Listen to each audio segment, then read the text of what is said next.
So Razi, I want to ask a question about Abu Hurairah radiallahu an. Abu Hurairah radiallahu an. You said about him that in the Quran, I recited the Quran ayah and didn't believe in the Hayat Masih. Is that right? You said that? No, I never said that in my life. Okay, but my question is anyway, that Mirza Ghulam Ahmad Qadiyani says in his Haqiqat al-Wahi and his Ijaz Ahmadi, he says that Abu Hurairah radiallahu an, he made mistakes from the get-go, from the onset.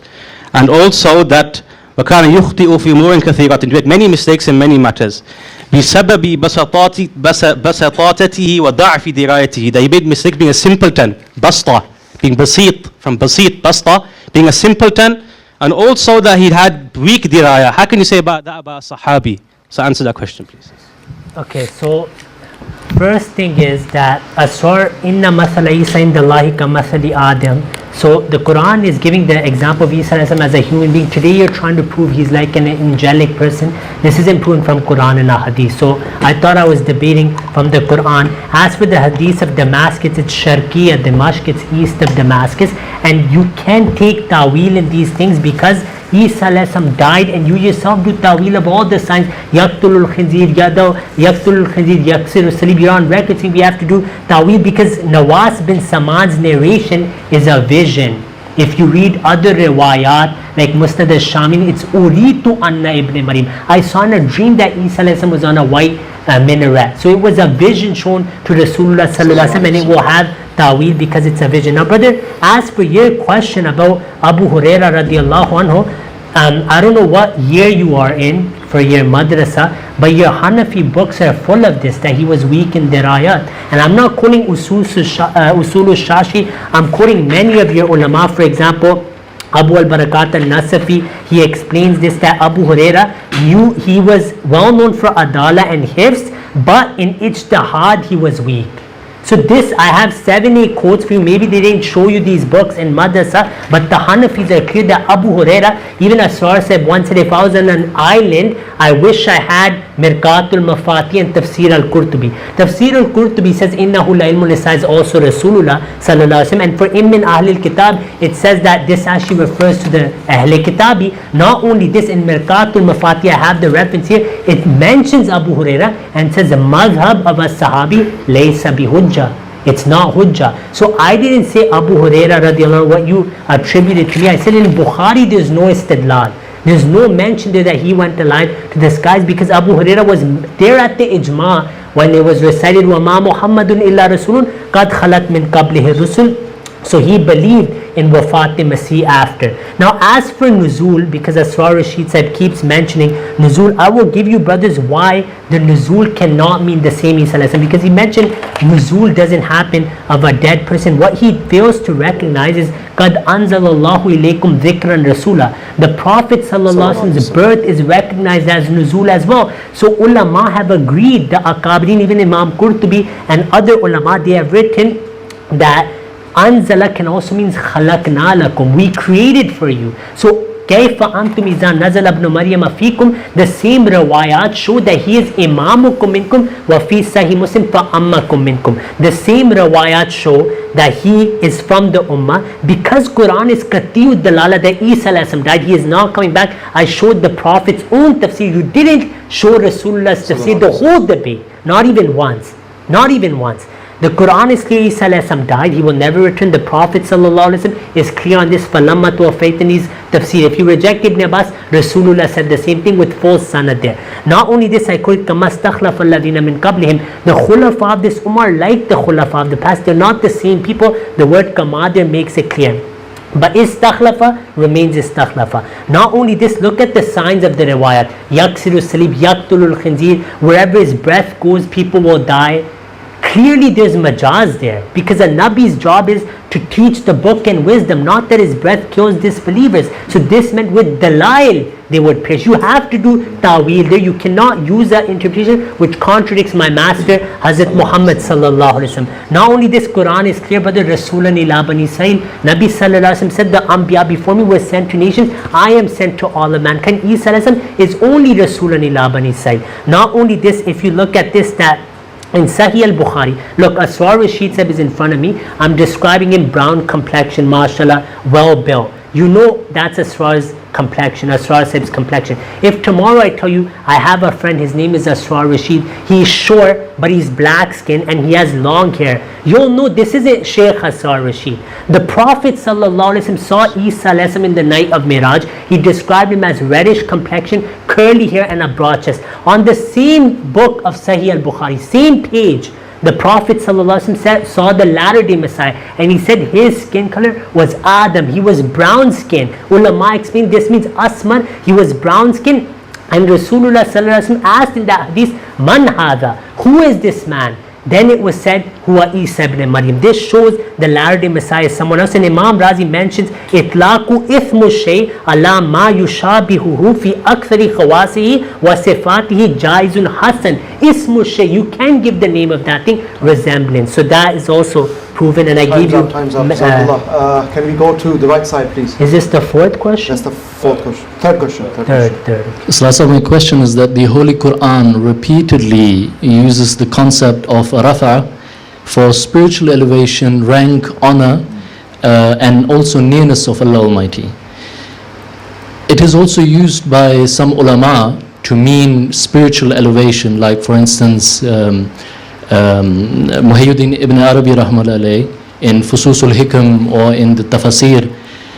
Now, what evidence from the Holy Quran do you have that regarding Isa alayhi salam, rafa'ahu Allahu ilayh exclusively means bodily ascension and not a spiritual one?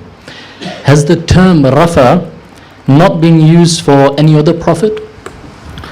Thank you very much for your question. Just very quickly on the Abu Hurairah of the Ilan part, the Usuliyun mentioned he was regarding the ijtihad when he clashed with other Sahaba, they criticized him, but they didn't call him Basata.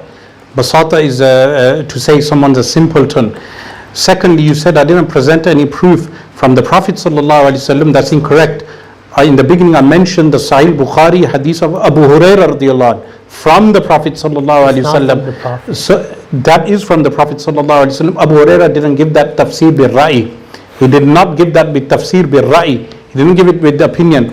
Thirdly, you mentioned the hadith of Nawas bin Sam'an and interpretation and ta'wil in that hadith, and you say it's a vision. The thing is, the thing is that if that you mentioned Musnadu Shamiyin to say Uritu, firstly the dreams of Anbiya alayhi salatu wasalam are haqiqah. So even if we accept that, it doesn't entail ta'wil as you go, because that what you do is actual tahrif. Because in that case, like for instance, you mentioned the description of Isa alayhi salam being brown in one hadith, red in the other hadith. It's actually both, because a person, yes, because you don't quote the full hadith. It mentions he was as if he came out of the bath, meaning the redness of complexion. You can have someone brown with redness, a tinge of red. So there's many things with regard to the haqiqah and majaz. With regard to your question on raf', yes, raf' is used for various people, like وَرَفَعْنَا لَكَ ذِكْرَكَ, we raised your remembrance. Remembrance is something abstract, it's not a physical object. All the ayat that relate to raf', like I mentioned, وَيَرْفَعِ اللَّهُ الَّذِينَ آمَنُوا مِنْكُمْ, Allah raises those who have believed amongst you. Then وَالَّذِينَ أُوتُوا الْعِلْمِ, those who were given knowledge, darajat, by rankings. But when Allah subhanahu wa ta'ala says to someone, رَفَعْتُكَ, I raised you, in the context that it comes with bal, and this is why the grammar is important, because the ayatul Quran, وَمَا قَتَلُوهُ يَقِينًا بَلْ رَفَعَهُ اللَّهُ إِلَيْهِ, this bal makes all the difference, that Allah raised him to himself, meaning the raise was a physical raising, because the bal is negating a physical killing. The physical killing was negated. This is what the bal does. This is why he hasn't answered with regard to the bal ibtaliyah, which I mentioned.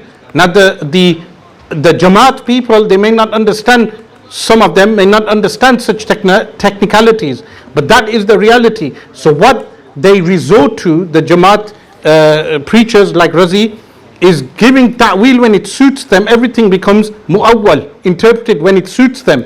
When it doesn't, when it contradicts, they take the literal meaning. You mentioned, for instance, وَيَكْسِرُ الصَّلِيبَ, I take that literally. What does that mean? That Isa alayhi salam will be ruler and he will have the cross destroyed because Christianity will be finished. Isa alayhi salam will have the swine killed because it will not be consumed by the people. It's quite literal. But with the Messiah that you believe in, none of that has happened. The people are still eating swines. The swine market is quite big. The crosses are everywhere. In fact, in this place we're having the debate, there's a massive cross outside. You couldn't even get rid of that cross. There's a massive cross outside.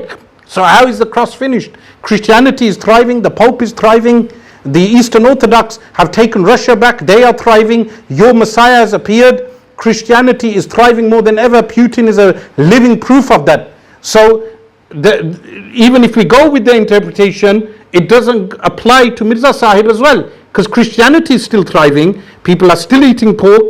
Wherever the disbelief hasn't finished, wherever Mirza Sahib's breath reached, in Qadiyani or wherever, the disbelief in him didn't finish.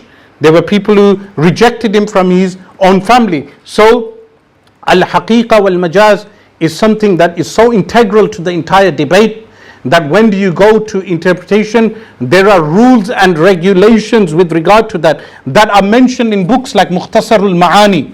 Why I mentioned this book Mukhtasarul Ma'ani, these books are unfortunately not taught by the Jamaat anymore. Nuruddin al-Hakim studied them, but the Jamaat doesn't study them any longer.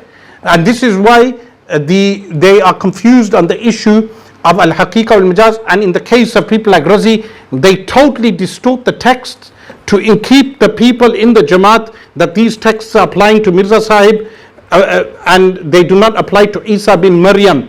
Why would Allah subhanahu wa ta'ala confuse, why would Rasulullah sallallahu alaihi wasallam confuse everyone by referring to Mirza Sahib as Isa bin Maryam, ascribe him to Maryam alayhi salam as a spiritual son or whatever? That would not happen because something explicit could have been mentioned. Do you really think when you said Imam Bukhari was on your Aqidah, Imam Bukhari was waiting for Isa bin Maryam to come from Punjab in Qadian in Punjab? Do you think Imam Bukhari really believed Isa alayhi salam died in Kashmir and was buried in Kashmir? And you said people of Kashmir didn't do shirk, they had shirk before. Now they do. Okay. Last question from the left side, please.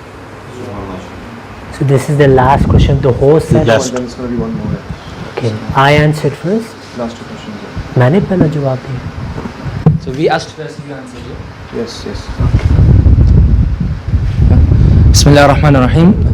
It's regarding the hadith in Sahih Muslim regarding the Prophet sallallahu alaihi wasallam is saying that Isa alayhi salam will descend on the white minaret near Damascus.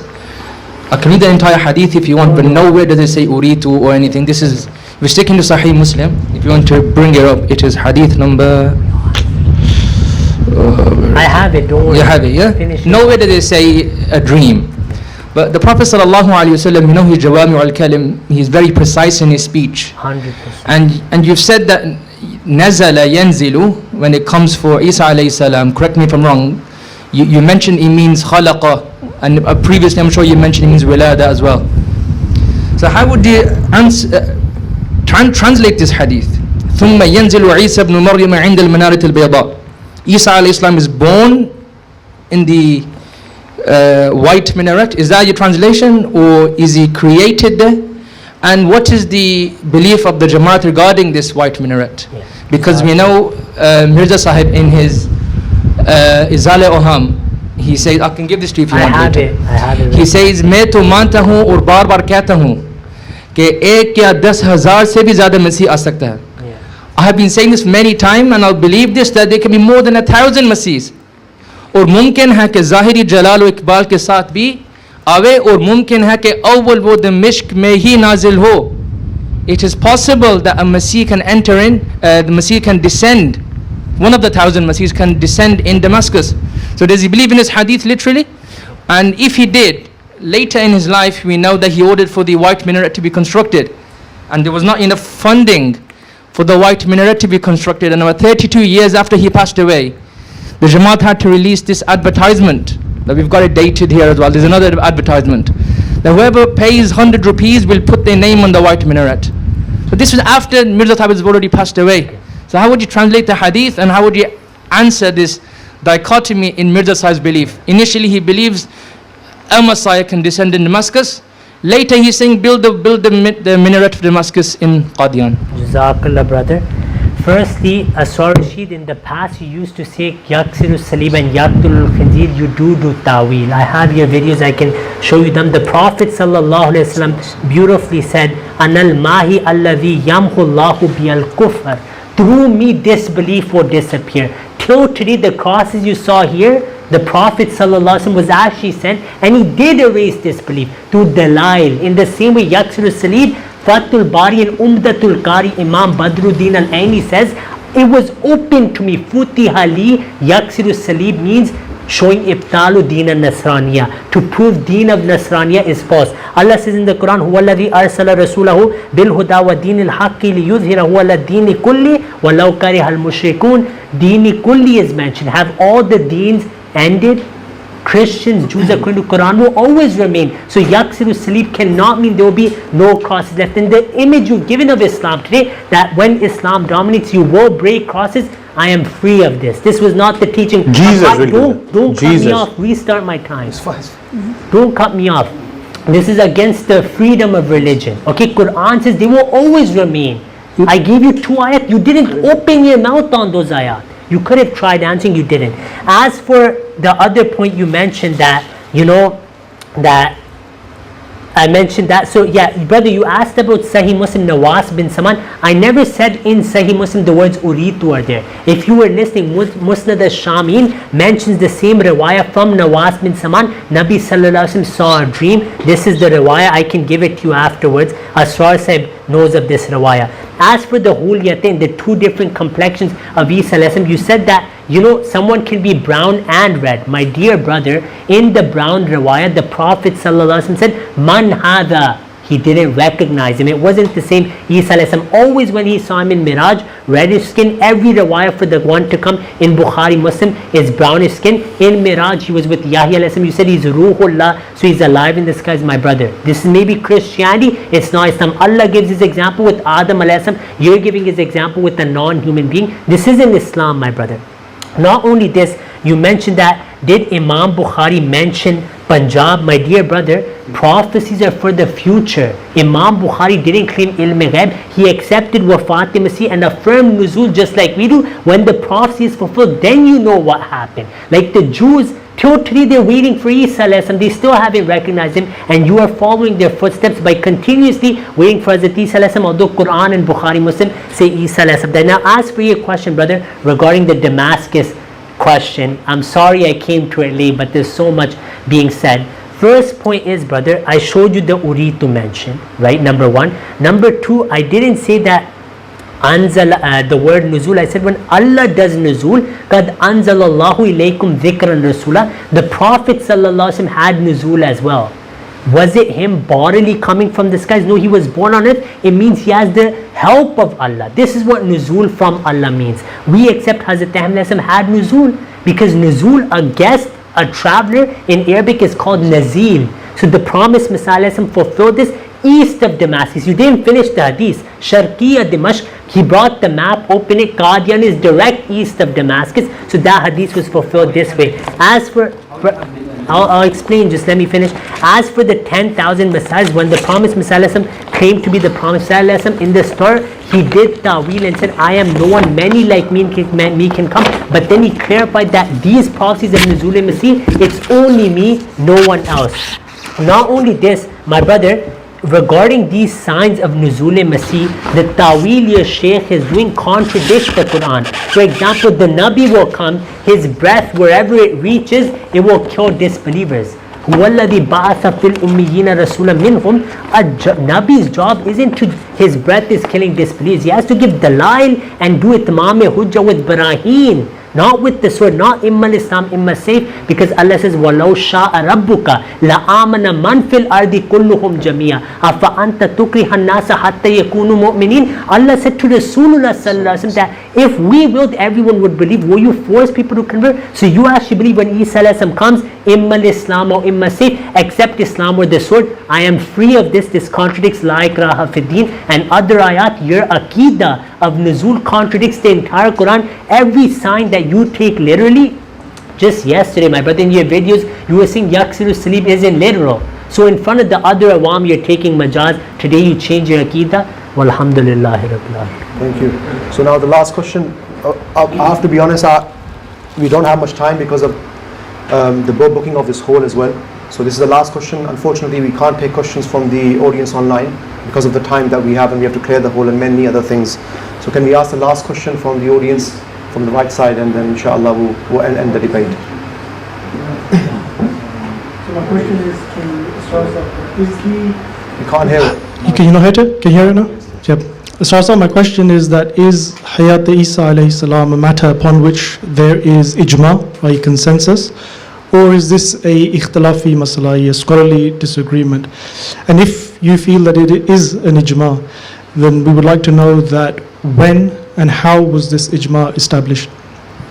Thank you for your questions. Very quickly on some of the points you mentioned. I do not say that we will break the crossroad. There's no tolerance in the deen of Allah. I'm saying in the end of times, Jesus will be fighting Dajjal and his forces, and in that context he will kill the people who will be against him. But you mentioned earlier 70,000 Jews. How will وَإِن مِّنْ أَهْلِ الْكِتَابِ إِلَّا لَيُؤْمِنَنَّ بِهِ قَبْلَ مَوْتِهِ, prior to the death of Isa alayhi salam. So those 70,000 Jews who will disbelieve in him doesn't contradict the ayah, because it will be prior to him passing away. Like Imam Bukhari mentions that Sayyidina Isa alayhi salam will be buried where? In Al-Madinah Al-Munawwara. At-Tirmidhi also narrates that narration. Other hadith scholars took that position that Sayyidina Isa alayhi salam will be buried next to the Prophet sallallahu alaihi wasallam. This is why for 1400 years the Muslim rulers of that place left a fourth grave. It's still there. The Ashari sultans who ruled that region, they left a fourth grave for Sayyidina Isa alayhi salam to be buried there. And you have to think that yanzilu inda al-minaret al-bayda, if it meant he will be born at a white minaret. When Mirza Sahib was born, there was no white minaret. So we'll do ta'wil of that. We'll carry on with ta'wil until it fits perfectly, meaning there's no proper rule and regulation to this ta'wil. With regard to your question, I mentioned at the beginning of our da'wah that there's ijma' on the rough ascension of Isa alayhi salam. There's ijma' on the descent of Isa alayhi salatu wasalam. There is only a minor dispute that did Isa alayhi salam die momentarily. A small group of people held that belief, but all of them believed that Sayyidina Isa alayhi salam was raised to the heavens and he will come back in the end of time. There is ijma' on all of this, and rejecting this as a total is kufr. This is one of the main contentions with the Jamaat, and Mirza Sahib had to prove this to validate himself being the Messiah. This is why Razi is saying the hadith that says he was brown, Isa alayhi salam was brown, he's trying to say that Mirza Sahib was brown also, and therefore that suits his description. We would disagree with that totally. That is Sayyidina Isa alayhi salam being described, and this is what many, and this is my call out to the people of the Jamaat, all the people of the Jamaat who are listening, is that there are many sects that claim this. The Baha'i sect will claim something similar. The Babi sect will claim something similar. There are many Mahdi claimants. Juhayman al-Utaybi was a Mahdi claimant. There's not only Mirza Sahib, there are hundreds and hundreds of Mahdi claimants. And there are even some Jesus claimants. You have them today around the world. We are saying that none of these are true. All of them are false. They all misinterpret Quran. They all misinterpret Sunnah. And we would want to call the people of the Jamaat back to the broader Islam, or amongst Ahlul Islam, and this includes everyone who we deem as Muslim. You come back to those things which are essential beliefs for all Muslims. This is how we interpret the hadith of the sects. 72 sects will go hell, one won't. What do we say? That's the Muslim Ummah who accept the necessities. We don't divide the Muslim Ummah up. Yes, we have sectarian differences. We address one sect and another. If individuals do kufr, we do takfir of the individuals, but we don't do general takfir of masses of groups of Muslims. Like I don't declare the Wahhabis kuffar, I don't declare the Shia kuffar, I don't declare the Deobandis kuffar. I will declare specific people in them kuffar, specific cases as kuffar, but as a group we say they're a part of the ummah as long as they accept the necessities of the deen. My call to the Jamaat here in the UK, to Masroor Sahib, to all his followers, is you come back to Hawzat al-Islam, you come back to the mainstream, come back to what Imam Abu Ja'far al-Tahawi wrote in his Aqidah, Bayan al-Sunnati wal-Jama'ah, come back to that. adopt one of the 4 schools, and then you will be our brothers. We will eat your dhabiha, we will intermingle, and everything else will apply. But until that is not done, you cannot reject the mainstream, the main beliefs, those things which are known in necessity in Islam.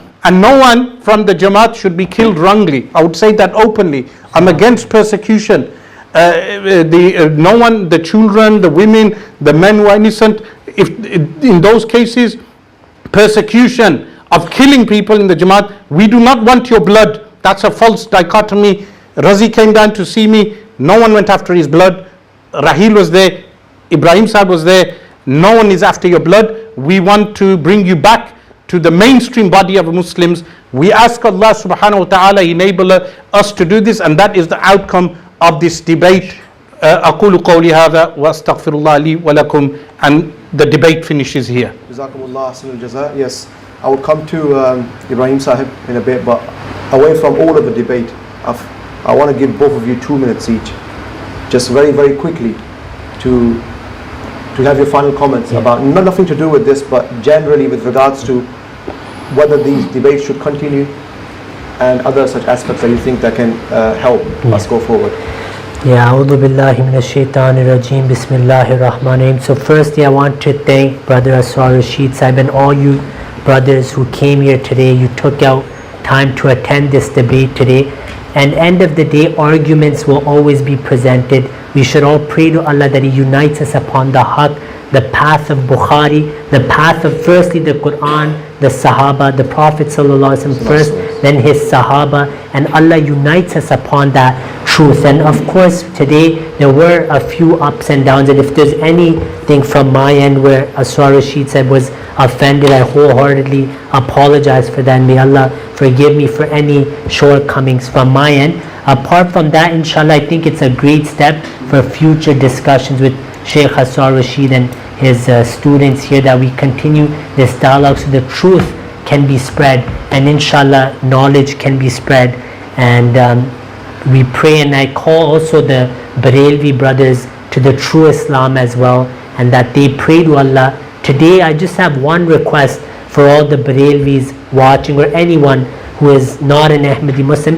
Just take your Quran and read the end of Surah Al-Ma'idah with the tafsir of my master Hazrat Muhammad sallallahu alaihi wasallam. Just do that much from this discussion, and I think inshallah many of you will be guided back to Al-Islam, the Haqiqi Islam, Ahlul Sunnah wal Jama'ah, the true teachings of Hazrat Muhammad sallallahu alaihi wasallam, our master, and his Sahaba. May Allah be pleased with them all. And obviously Raheel Sahib as a moderator, he did great as well as a neutral moderator, and we thank him. And for every Ahmadi Muslim and non-Ahmadi Muslim watching, we pray for you that this debate brings about good for you and helps you and enables you to recognize the Imam Mahdi, Hazrat Mirza Ghulam Ahmad al-Asam, the greatest lover of my master Hazrat Muhammad sallallahu alaihi wasallam. I know people are nodding, but read his books, you will agree with him. That's fine. Inshallah. Okay, that's a lot of things you should take. So you come here. Bismillah ar-Rahman ar-Rahim. I want to make very clear that we belong to Ahl Sunnah wal Jama'ah, which is Asha'ira, Maturidiyya, and the Hanabila, and Barelvis are one segment of that. Those who you refer to as Barelvis, who will refer to themselves as Barelvis, they are a part of Ahl Sunnah wal Jama'ah, Asha'ira, Maturidiyya, and Hanabila. So when we call people back to the way of Ahl Sunnah wal Jama'ah, it's inclusive of the followers of the 4 madhabs, from Morocco, the country of origin of Ibrahim Saab, all the way to Indonesia and Malaysia. These are mainly Ahl Sunnah wal Jama'ah, with the exception of Iran, that generally speaking we deem the Shia also Muslims, unless they reject something ma'loom fi din bid darura, like tahrif al-Quran or something of that nature. So we would want to invite your Jamaat back to the mainstream, back to accepting the mainstream beliefs. And we do not believe that Mirza Sahib's teachings unified people, it actually separated people more. We would want you to come back to the mainstream teachings and back to the correct teachings, which is the teachings of Ahl Sunnah wal Jama'ah. With regard to istighatha and tawassul, what you mentioned, remember that was also the belief of the majority of the Ash'ari scholars, like Imam al-Nawawi even in his Kitab al-Adhkar, and Ibn Hajar Makki, Suyuti, you said rahimullah after him. I'm sure you believe he didn't do shirk, but he does istighatha. Imam Jalaluddin Suyuti did istighatha, his books on it. All these Ash'aris, they all did istighatha. And of course, we believe in istighatha with the Prophet sallallahu alaihi wasallam. Al-Imam Yusuf al-Nabrani wrote a beautiful book, Shawahidul Haq, which shows that he was the real Ashiq al-Rasul. And Al-Imam Ahmad Rida Khan was the real Ashiq al-Rasul. And if you read their books, you will find out what an Ashiq and Muhibb of the Prophet sallallahu alaihi wasallam was. And that is what we invite you to. Inshallah, we will close up now.